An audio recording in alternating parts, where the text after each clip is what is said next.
I'm Connor Old, and welcome back to another episode of Old's Oscar Countdown. And this week I'm going to be doing a little bit of a different video, a little bit of a combination video, starting off with a fun exercise here at the beginning. I'm going to be giving some bold predictions, 7 in fact, of what I think could happen for nominations at the Oscars, and then in the second half of the video, doing more of a traditional video, giving my thoughts on the best documentary category and giving my predictions and analysis of that.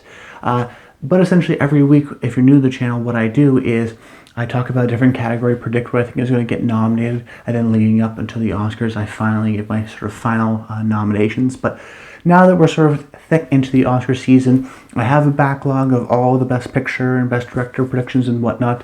Now we're starting to get a lot of the award shows to happen, so we're going to get more of the reactions and analysis based on those in the coming weeks. Things like the Golden Globes, my predictions, and then reactions of what happens there. Critics' Choice I'll be doing similarly, and then also, giving some thoughts and analysis of SAG and DGA and what that means ultimately for the Oscar race, while also still trying to cover some of these categories. Also, I'm going to be doing a Best Picture updated ranking coming January the 2nd, so a week from today, so stay tuned for that. That will be a lot of fun. But without further ado, let's just jump into things, starting off with the 7 bold predictions for the Oscar nominations. I do want to say that this is essentially ranked in order of unlikeliness to happen, or ranked in each prediction becoming more and more bold. Now, do I totally have 100% confidence that this is going to happen? No. They're bold predictions. They're just something that I want to sort of maybe put out there that I don't almost even totally believe, but think could happen, and have at least on your radar so you're aware of this. Because every year the Oscars always give us some surprises, some upsets,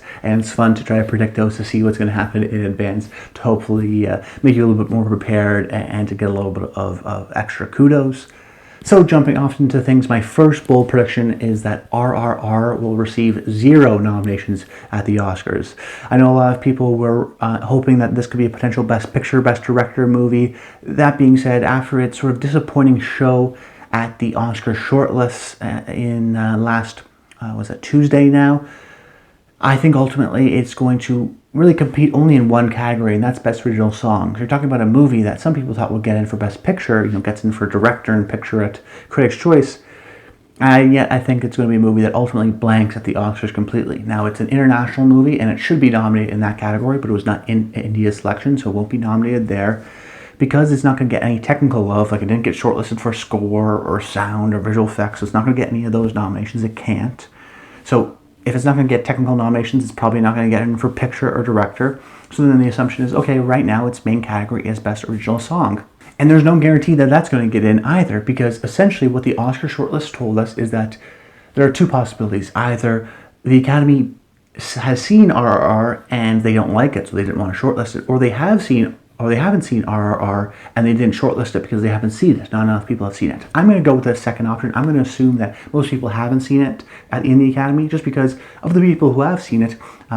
People who've seen it on Netflix, the public, and then critics. They've also really, both groups have really enjoyed the film. So I'm going to assume that because it didn't make a shortlist, most people just haven't seen it. Well, if the assumption is most people haven't seen it within the Academy, who's to say the song will get nominated? If you take a song like Lift Me Up from Rihanna, from Black Panther Wakanda Forever, you don't really need to see the movie to have an appreciation for that song, because you can just say, oh, hey, that's Rihanna, I like her music, you listen to the song on Spotify, you like the song, you nominate it. Whereas something like Not To, the song from RRR, which is in contention, that song is entirely dependent on you, I think, seeing the movie. If you just listen to the song, you're going to go, okay, this is a pretty, good song, but you don't have the context. Versus when you see it in the movie and you see the dance sequence and the sort of whole production that's involved with it, you'll definitely be much more engaged with it. But right now, the assumption is, based on the technical shortlists, because RRR didn't show up, it's telling me that not enough people have been seeing RRR. And if not enough people have been seeing RRR, who's to say they'll nominate it for Best Original Song then? If so much of that song's strength, it has to do with its place within the movie. So my first bold prediction, RRR will not get any nominations. Sorry to disappoint some people, but that's just my thoughts, at least as of right now. Then my second bold prediction is going to be that The Woman King will receive no nominations. And I know The Woman King, similarly to RRR, has its fans. I know a lot of people actually have it in a lot of categories, like picture, maybe even director and costume design. But for me, the way I look at it You know, it didn't get in for picture at Critics' Choice, so I don't think it's going to get in for there. Director, I think it's unlikely just because it doesn't have a lot of technical support, and I don't think it's going to get in for picture, so that would be surprising if it did. Then you go, okay, well, what are the categories it's competing in then? Viola Davis for Best Lead Actress. But I could totally see a scenario where Danielle Deadwyler and Margot Robbie sort of beat her out. You know, both of those actresses have more showy roles within their movies, whereas someone like Viola Davis in Woman King maybe isn't the best actor in her own movie. You know, I was much more of a fan of, say, the supporting actors like Lashana Lynch, kind of steal the show in certain regards. Whereas something like Danielle Deadwyler in Till, she is the movie. Margot Robbie in Babylon, she's a central part of that movie. So maybe Viola Davis misses out on Best Lead Actress. I think that's a total possibility, and she's not in my 5 right now. And then you go, okay, well, what's the chances? Maybe it's score, but I don't think so. Maybe it's then Best Costume Design, which I do have it in my predictions, but who's to say, you know, we're talking about a movie that some people have 4 or 5 nominations for. I'm saying it's going to have 0 because right now it's really the only competitive in Best Lead Actress, which I don't have it in, and Best Costume Design. And who knows with that category, maybe it ultimately just sort of blanks out and other more established people get nominated instead. I think The Woman King, just because of its blockbuster status and because the Academy doesn't really love blockbusters historically, and because it was released so early on in the season in September, come Oscar nominations night, voters may just be a little bit more appreciative of movies that they've seen recently, like a Babylon or an Avatar: The Way of Water, versus a movie that they had seen, you know, 3-4 months ago. They may forget about it. So I think The Woman King is my bold prediction, is that it ends up with no nominations. My third bold prediction is that All Quiet on the Western Front will receive 5 nominations. It can receive as many as up to 7 nominations as a possibility, but really this prediction is a sign of strength for All Quiet on the Western Front. I think you can get into the following categories: Best International Feature, Best Sound. Then you can go into Best Picture, Best Director, Best Screenplay, Best Production Design, Best Cinematography. I mean, those are the big sort of main 7 categories I could totally get into. I'm just going to say it's 5. Even if it doesn't get in for Director, let's say, and Screenplay, it can still get in for Cinematography, Production Design, Sound, International Feature, and say Picture. So it's a real contender, I think, in many regards. I think, you know, its main corollary is a movie like 1917, which is another sort of World War I epic, impressive technical feat.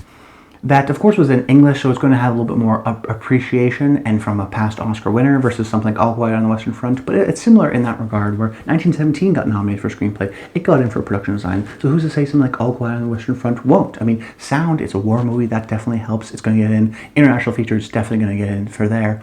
Then I think, okay, what about Best Cinematography? A total realistic possibility in that category. What about Best Production Design? 1917 got in. Dunkirk got in. These war movies in the past have gotten in, so it's not unrealistic to say.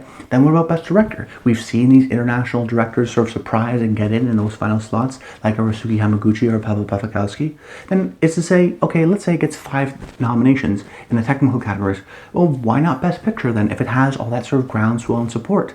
Take a look at the past 4 years. There's been at least 1 international movie that's been nominated for Best Picture for the past 4 years in a row. So what is that this year? There really isn't one, except for, I think, the strongest one being All Quiet on the Western Front, because it has this technical love and has been doing so, overperforming in that shortlist. So I think All Quiet on the Western Front will end up with 5 nominations. I know some people that only have for 1 nomination. I think that's wrong. I'm going to go bold. I'm going to say it can get up to even 7 nominations and be a real serious contender at the Oscars. Then my 4th bold prediction is that Blonde will get 2 nominations. And I know a lot of people who don't really like the movie have been sort of ignoring it and writing off, but based on Blonde's shortlist for the makeup category, I think that shows a lot of sign of strength of the movie that's still being considered in these technical categories. Because if you look at it, regardless of the quality of the movie, you just look at it as a fact. It's a Marilyn Monroe biopic with a big budget, with multiple different sets and locations, and a real strong appreciation of the technical side. Even if you don't really like the movie, there's always a strong appreciation of things like cinematography, or the costumes, or the makeup. So I think it's really competing in costumes, makeup, cinematography, and then maybe even something like an Ana de Armas for Best Lead Actress. So I think the movie is not dead. I think a lot of people have just written it off because of poor critical reviews. I think that there's going to be a strong appreciation for the technical craft of the movie, and I do think it will surprise a lot of people getting in for 2 nominations. Then my fifth bold prediction, now we're getting to really more of the extreme ones. I'm going to say that Nina Hoss will be nominated for Best Supporting Actress for Tar. Now you may not think that this is a bold one, but at least what Gold Derby is saying right now, her odds are 66-1, so a definite long shot. And the way I sort of thought about it was, okay, take a look at the Best Supporting Actress category. It's really up in the air right now. There's a lot of different actresses who could get nominated. There's been split between Critics' Choice and the Globes and even predictions for SAGs. We're really unsure who's going to get nominated in this category. So the Oscars usually are probably going to nominate someone who we don't expect. I mean, when you look at it in past years, Judi Dench surprises in the nomination for Belfast. Judas and the Black Messiah, Lakeith Stanfield had a surprise nomination there. Marina de Taviro got nominated for Roma. That was a surprise nomination. The Oscars every year, Lizzie Banville for Phantom Thread. Every year they like to throw in at least one really surprise nomination. So I want to try to predict that surprise nomination, and I think it's going to be Nina Hoss from Tar, because I don't even think she could even get nominated in any of the sort of precursors except for maybe BAFTA, but I do think Tar will do well within the Academy. Usually the Academy's tastes are a little bit more prestigious, a little bit more art house versus a populist like the Golden Globes. So Tar, I think, will do very well within that group. So when we start to think about, okay, who's a long shot that could get in? You look at a category like Supporting Actress, which is weak, which is wide open for potential nominees. You look at a movie like Tar, which I think will do very well within the Academy because that's their sort of historical likeness goes towards these more prestigious kind of a film. And then Nina Hoss is an established international actress who has, I think, support from the international branch of the Academy, which has grown significantly over the past few years. So I think Nina Hoss can succeed based on that. So I think Nina Hoss sort of slips into that final slot without getting any precursors. That's sort of my total prediction. So watch out for Nina Hoss in Tar. I still think she's a serious contender for Best Supporting Actress. Then my sixth prediction is going to be that Tom Hanks will be nominated for Elvis in Best Supporting Actor. Really right now, similarly to the Best Supporting Actress, Best Supporting Actor is also up in the air. Will both the guys from Banshees of Inisherin get in? Will both the guys from Fabelmans get in? Maybe, maybe not. Ben Whishaw, Woman Talking, Brad Pitt, Babylon, Brian Tyree Henry for Causeway. We really don't know. There's been a lot of split in the Supporting Actor category as well. And who knows, let's say both the Fabelmans sort of actors cancel each other out. Well, then there's all of a sudden two open slots that people could get in for. So let's look at Tom Hanks. We know Elvis is a very well-liked movie. I'm predicting it for a lot of technical categories, Austin Butler, picture. So then you go, okay, well, what about someone like a Tom Hanks? He's doing sort of a classic Oscar role, transforming into a real-life person, wearing a lot of prosthetics and a fat suit, puts on a funny accent. He's really doing a lot to transform into this version of Colonel Tom Parker. So that's like a classic Oscar type of a nominee.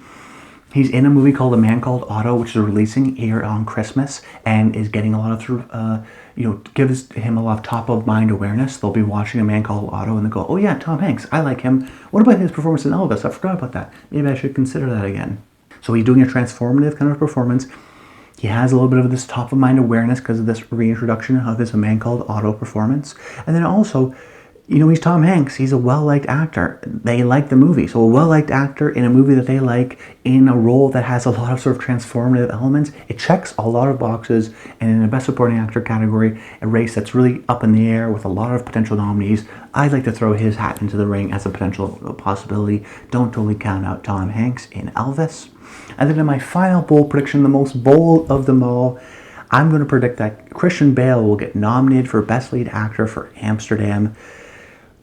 Really based on a few things. The most sort of convincing for me is that right now in my predictions, I think the top four for Best Lead Actor are pretty solidified. I think it's going to go to Bill Nighy for Living, Austin Butler for Elvis, Colin Farrell for The Banshees of Inisherin, and Brendan Fraser for The Whale. But who's going to get in that last slot? Frankly, nobody really knows. It could go to Paul Mescal for Aftersun, which is a great performance, but Aftersun's a small movie. I don't know if enough people have seen it. It could go to someone like a Hugh Jackman for The Son, which is a well-liked actor, but in a movie that's not that well-liked. It could go to someone like Tom Cruise, the star of Top Gun Maverick, which is a movie we know the Academy likes, but Tom Cruise is filming Mission Impossible right now, so he's not campaigning, so maybe they forget about him, and he hasn't been nominated in 20 plus years. So Right now, that category and that final slot, I think, is totally up in the air. So why not someone like a Christian Bale? He's a well-established actor who's won before, who's been nominated multiple times, and David O. Russell is a director who gets actors nominated. If you look at his past 4 movies, David O. Russell's past 4 movies, he's had 12 acting nominations and 3 wins. That's an incredible track record, and that's all for acting. That's 12 acting nominations. That's 3 acting wins. That's multiple acting nominations for almost all of his movies. Even something like Joy, which was a movie that wasn't as well appreciated, still got an acting nomination. So why not someone like a Christian Bale in a category that's sort of unpredictable with a slot that could really go to anybody? Why are we predicting someone like a Hugh Jackman, who was essentially a well-liked actor in a movie that wasn't as well appreciated? Why not Christian Bale? Because he's a well-liked actor who's in a movie that's not very well appreciated, but Amsterdam got shortlisted for song and for makeup and hairstyling, so people are seeing it. Oh, and Christian Bale does a little bit of a transformative performance, putting this glass eye, doing sort of these comedic aspects, playing, based on a true life story as well. I wouldn't be surprised if Christian Bale gets that surprise nomination for Amsterdam. It's a big budgeted movie that I think a lot of people have seen, and David Russell still had a lot of respect within the industry. Don't count it out. Okay, so those were my 7 bold predictions. Let me know in the comments down below if you like them. Now jumping into the second part of the video, my best documentary predictions, starting off with my first prediction, which is All the Beauty and the Bloodshed. This is a documentary based on the activist artist Nan Goldin and her sort of takedown and expose of the opioid crisis in the United States, particularly within the Sackler family. And Laura Poitras is the documentary behind this. She has won a documentary for Best Documentary Oscar in the past for Citizen 4. She's now returning in a movie that has extremely high critical appreciation and reviews, and All the Beauty and the Bloodshed won the Golden Lion, which meant that it beat out movies like The Banshees of Inisherin. It beat out movies like Tar, which are presumably Best Picture nominees. So that's a real sign of confidence for the film. Did very well at Venice, played at every major festival, won a bunch of awards at each of them. It has a strong critical appreciation. Has Laura Poitras, which is a past Oscar winner, has a lot of things going for it. It feels both political and relevant, but personal, as it's also kind of about art and reflecting back on Laura Poitras and her kind of art as well, and what she does as a documentarian. So it's kind of got this artistic element to it, which I think a lot of the members of the Academy, many of them are actors and directors, I think they'll appreciate. And then of course you also have the sort of political aspect of the film, which this documentary branch, more than any other really documentary branch, the Academy documentary branch, really appreciates the sort of political and politically minded documentaries. Plus, the other important thing to consider about this movie in all documentary categories is that, particularly when we're talking about this category, what matters is distributors. So when we think about a category like Best Original Score, it's about who the composer is. They like to nominate the same 3 guys over and over again, John Williams and Alexander Desplat and Thomas Newman. But in the documentary category, the filmmaker actually doesn't matter as much as it is the distributor. As a matter of fact, if you look at the past 5 years, there is an average of 3.6 out of the 5 nominees whose documentaries were distributed by a major distributor. That is HBO, Netflix, PBS. You could even say something like National Geographic, I think, would be considered a major distributor. Neon, even though that's an independent kind of a house, it's still more than a generic kind of a documentary house. It has campaigning strength behind it, and it makes it available for a lot of people to see. It makes it easy to see. When a movie is on Netflix, that's a big thing because it's just easy to see, easy to turn on. A lot of people have seen it. High visibility means high likelihood that it's going to get nominated. So distributors matter a lot in this documentary category, and All the Beauty and the Bloodshed has HBO and Neon, so it has that strength there, and I think will be enough to push it over the edge and not just be a critical appreciation kind of a documentary. Then my second prediction is going to go to Navalny, which is a documentary about Vladimir Putin's political opponent, Alexei Navalny, and his sort of creativity and his politics of sort of using online social media presence, and then he actually becomes hospitalized and gets poisoned, and then the documentary tries to figure out, who did that? Was it Putin? Was it someone else? And, discover that kind of a process. Of course, it's political and timely because of the war in Ukraine right now, brought upon by Russia, at their sort of conflict that's always in the news. And frankly, documentaries, when we're talking about the Oscars, they like the politics, they like what's happening new, that feels new and relevant and sort of activist based. So I think that will work. And then based on how the film actually plays, it reminds me a lot of the Oscar-winning documentary Icarus, in that it is an incredibly entertaining documentary. It's a thrilling documentary. It plays like a spy thriller in how it eventually evolved. It's incredible. I can't believe they got this on film, documentary. So I think there'll be a strong appreciation for that. It has a strong distributor in HBO behind it and Warner Brothers. So because it's widely available with a strong distributor and is incredibly entertaining, easy to watch movie, I think this is even a potential winner in this category. Then my third prediction is going to go to a documentary, Descendant, which is about the descendants of enslaved Africans who came over in the 1800s, and about them discovering this ship, the ship that their ancestors were brought over from, and them sort of reconciling and trying to understand their past and their ancestry. And the reason why I have it this high up, and I have it in my predictions for the most part, is that this is from Netflix.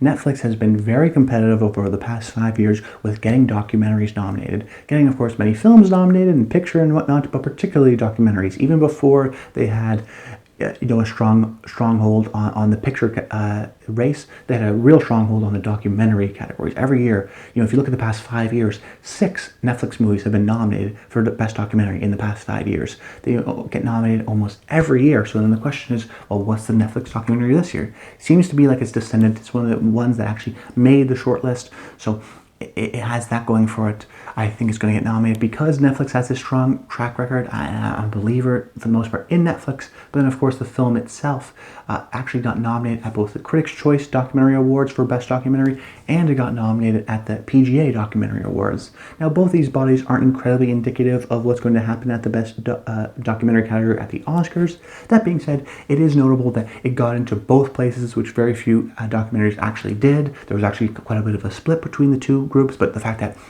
Descendant got in for both, I thought that was telling. It shows me that enough people are seeing it, and that Netflix is campaigning enough to get in front of the right people. And I think if you get in the right people, you get in front of enough people, it will get enough votes here. So I think Descendant, the recent Netflix documentary, will get nominated in my third slot.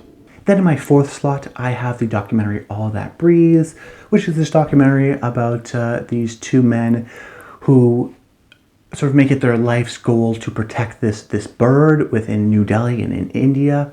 So it's more of a kind of a sentimental documentary. It's less political than some of the other nominees, which isn't always a good thing, but I actually think in this case is a good thing because it sort of stands out amongst all the other nominees. Most of the time they are very political, but sometimes something that's very personal and intimate does get nominated. We do see that, and it does sort of stand out, I think, particularly among all the other nominees. This is also a movie that did very well at the festivals. Won Best Documentary at Cannes, won Best Documentary at Sundance, which is a big, documentary festival, Sundance is. So strong signs there. Also got a nomination at PGA, which is more indicative in terms of documentary than the Critics' Choice documentaries are. So I think that's an important distinction as well. So it has industry support from PGA. It has a lot of festival support, which is often indicative, of course, of what the Oscars are going to do. And then has sort of it stands out, I think, in a bunch of political documentaries. And it's a really beautiful, really well shot documentary. So I think that will get in. And then in my fifth slot, I'm going to go with the documentary The Territory, which is this documentary about sort of the fight between Brazilian farmers and the local indigenous tribe living in the Amazon jungle in Brazil, and sort of their conflict.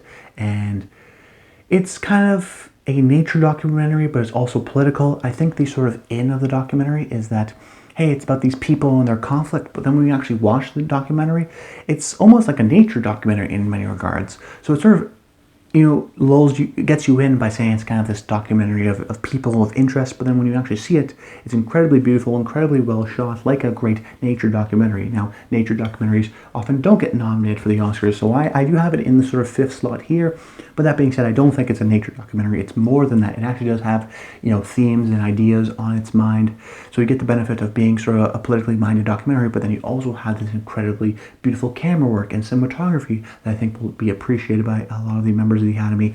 Plus, this is being distributed by National Geographic, who have had success in past years with movies like Free Solo, so I do think that they can actually eke in a nomination here. Then, in my possible contenders, my first one is going to go to Moonage Daydream. Now, I know a lot of people have this in their nominations, but for me, I'm not going to get burned by Brett Morgen again. Brett Morgen, despite being a terrific documentary filmmaker, has very poor track record at the Oscars. His recent documentary from 2017, Jane, people thought would actually win in this category, didn't get nominated. People thought his documentary before that, Cobain Montage Effect, would be a guaranteed nomination. It didn't even get in. For some reason, the way he makes documentaries just rubs people the wrong way. They don't totally like his films, so I'm being cautious this time around and not predicting Moonage Daydream. However, the positive being is that it actually got shortlisted for Best Sound, so it does show that there's maybe a little bit more broader support for the film. So that was a bit of a surprising revelation, so maybe it does get in for documentary here, but right now Brett Morgen's track record, he's burned me too many times, so I'm going to be a little bit cautious this time around. Then my other possible contender is Fire of Love, which is, I wanted to mention because it's number 3 on Gold Derby right now in Best Documentary, which I think is kind of astronomical and really bold. If you know anything about this documentary branch, they like their political movies, and Fire of Love just isn't that. It's a movie about this romance between these two volcanologists who, study volcanoes, and you could say the movie could be, political if it talked about climate change or something, but it really doesn't. It's mostly focused on the relationship between these two people. Incredible footage that they were able to find. Quirky, kind of fun, a very sort of fun, enjoyable, sweet, nice documentary, but doesn't have the sort of edge that these documentaries that get nominated have. It doesn't have that kind of an edge. So I think a lot of people are nominating it because they saw, the critical appreciation, and it's on Disney Plus, and it's being, distributed by National Geographic, and it's being well seen. But it's just not the kind of movie that gets nominated in this documentary branch. Take a look at something like A Goodnight Oppie. That's a movie that actually didn't even get shortlisted for Best Documentary. Why? It was kind of too nice and too sweet and a little bit of a fluff piece for NASA. Fire of Love feels similarly in that kind of a realm. You could say, yeah, but what about a sweet movie like My Octopus Teacher? Well, at least a movie like My Octopus Teacher has a sort of fight for preserving these animals and a political kind of agenda in that regard. Fire of Love just doesn't have that, and I think its sort of sweetness will be exploited, and people will think it's a little bit too simple and too sweet for them to nominate what they want to have, almost, which feels like important documentaries. They want to nominate important documentaries. Fire of Love doesn't always feel like that. It's a great documentary. It's a good documentary. I just don't think it's going to get in for the Oscars.